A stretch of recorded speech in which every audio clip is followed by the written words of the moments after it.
Evangelio de hoy martes 8 de julio del 2025. Lectura del Santo Evangelio según San Mateo capítulo 9 versículo 32 al 38. En aquel tiempo, le llevaron a Jesús un endemoniado mudo. Y después de echar al demonio, el mudo habló. La gente decía admirada: Nunca se ha visto en Israel cosa igual. En cambio, los fariseos decían: Este echa los demonios con el poder del jefe de los demonios. Jesús recorría todas las ciudades y aldeas, enseñando en sus sinagogas, proclamando el evangelio del reino y curando toda enfermedad y toda dolencia. Al ver a las muchedumbres, se compadecía de ellas, porque estaban extenuadas y abandonadas, como ovejas que no tienen pastor. Entonces dice a sus discípulos: Las mies es abundante, pero los trabajadores son pocos. Rogad, pues, al Señor de la mies que mande trabajadores a su mies. Palabra del Señor. Gloria a ti, Señor Jesús. El relato comienza en pleno movimiento, mientras Jesús sale de una casa, donde ya había devuelto la vista a dos ciegos. Aparece una nueva realidad de dolor. Le traen a un hombre mudo, poseído por un demonio. No llega por sus propios medios. Alguien lo conduce. Quizá familiares o amigos que no soportan más verlo atrapado en su silencio.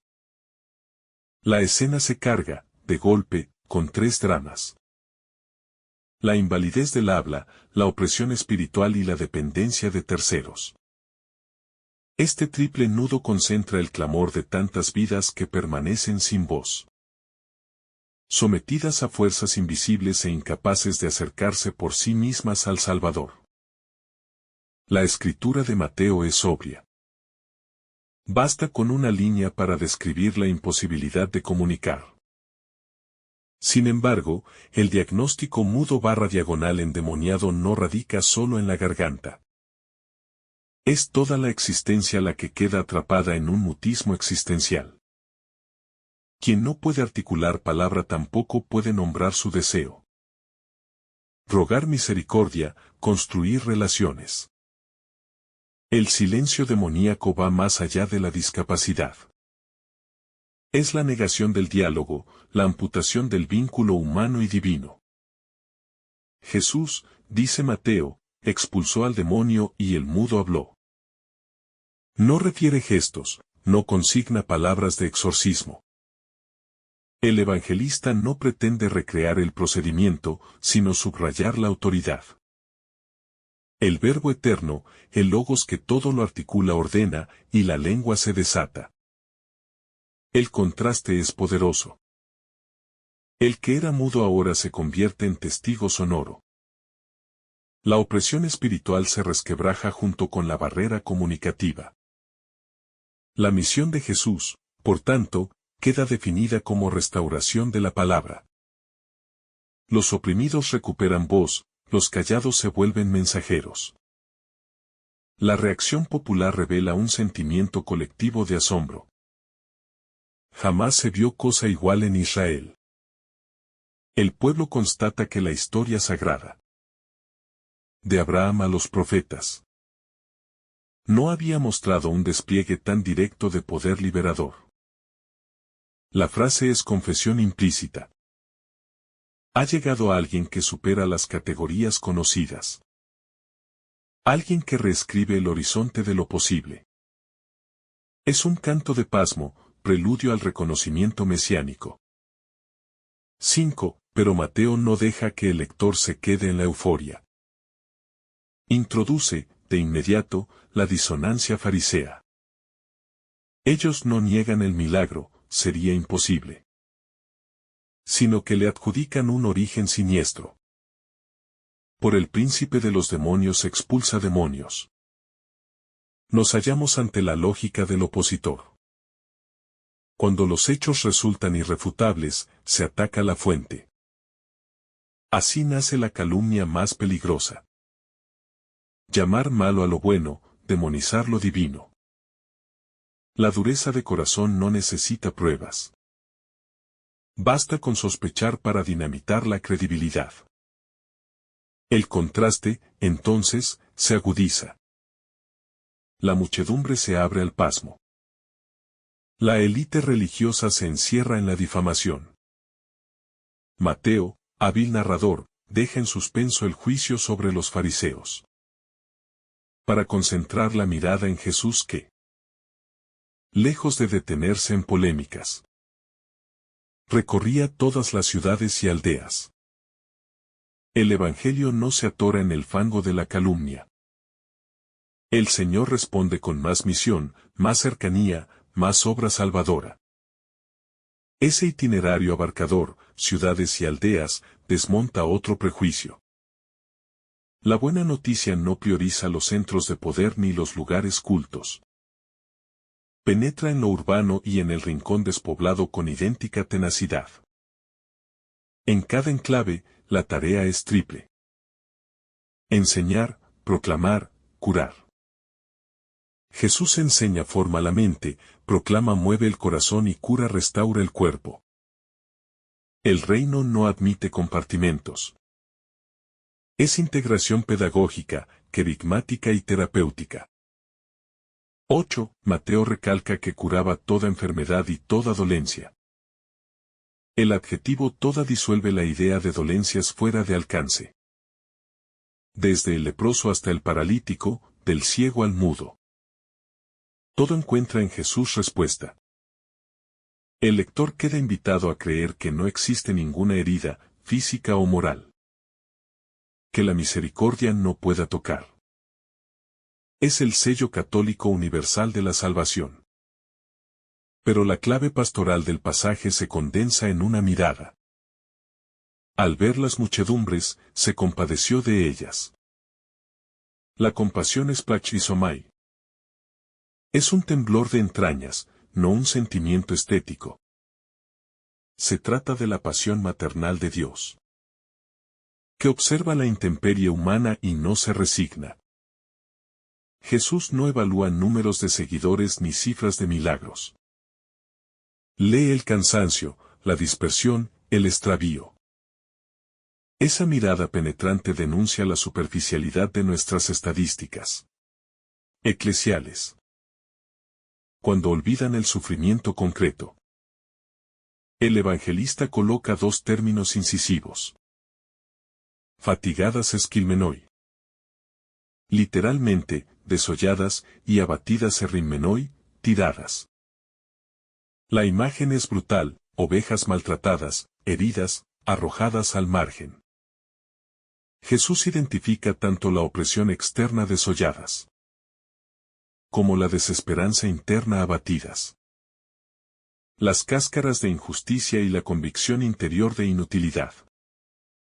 Son dos rostros de la misma tragedia. La compasión de Cristo. Entonces, se dirige simultáneamente a curar las violencias estructurales y a sanar las depresiones del alma. Mateo acusa la causa, como oveja sin pastor. El problema capital no es el rebaño, sino el pastoreo. Israel posee élites religiosas, pero no pastores.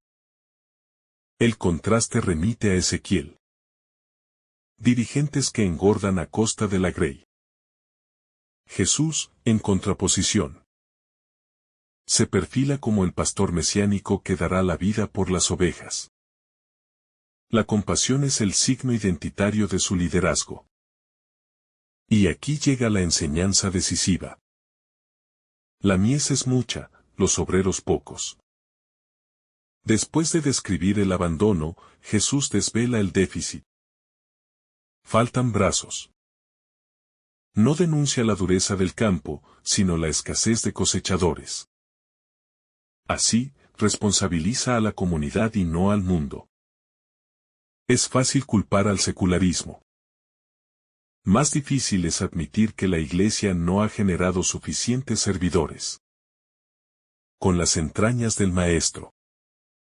La solución propuesta no es estratégica, sino espiritual.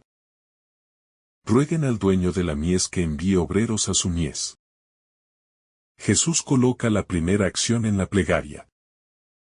No se trata de planear cursillos acelerados de formación, sino de suplicar. La súplica al dueño implica reconocer que la mies no es nuestra. Nosotros somos colaboradores invitados, no propietarios. Aquí se traza la frontera entre proselitismo y misión. Uno se basa en cálculo, la otra, en gracia. El verbo que Jesús usa, ekbal, arroje, sugiere fuerza. Dios lanza obreros hacia el campo. No basta la atracción dulce. A veces la vocación se concreta. Cuando Dios sacude la comodidad eclesial y empuja afuera.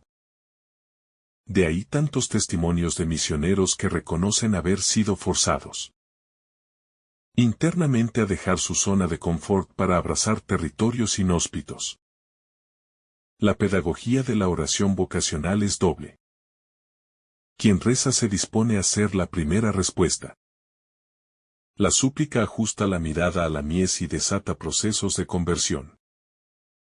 Así, el orante se vuelve sensible. Se deja incendiar por la compasión y, sin darse cuenta, termina dando el sí que pedía para otros. Orar por obreros es escribir la propia disponibilidad en el margen del Padre Nuestro. Este evangelio también desnuda la tentación de la mudez farisaica. Los líderes que atribuyen a Satanás la acción de Dios padecen de un silenciamiento interior. No quieren escuchar la disonancia que sacude sus esquemas. Al final, el que expulsa demonios es libre. Los que se quedan atrapados son quienes se niegan al asombro. Paradójicamente, el mudo liberado termina más expresivo que los expertos de la ley. Hay, además, un llamado a la ecología de la palabra. La voz restituida al hombre curado interpela nuestra responsabilidad comunicativa. Empleamos la palabra para bendecir o para sofocar. Nuestra lengua abre horizontes o produce nuevas mudeces. En tiempos de sobreinformación, la Iglesia debe defender la palabra que edifica. Protege y libera, frente a la avalancha de verbos que alienan y desunen. Este pasaje también ilumina la praxis de la inclusión.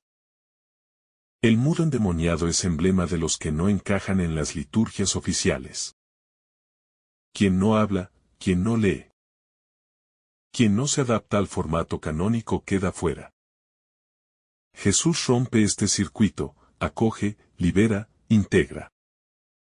Cada comunidad cristiana debería preguntarse: ¿quiénes son nuestros mudos? ¿Dónde se sientan? ¿Tenemos un proyecto para acercarlos a la voz?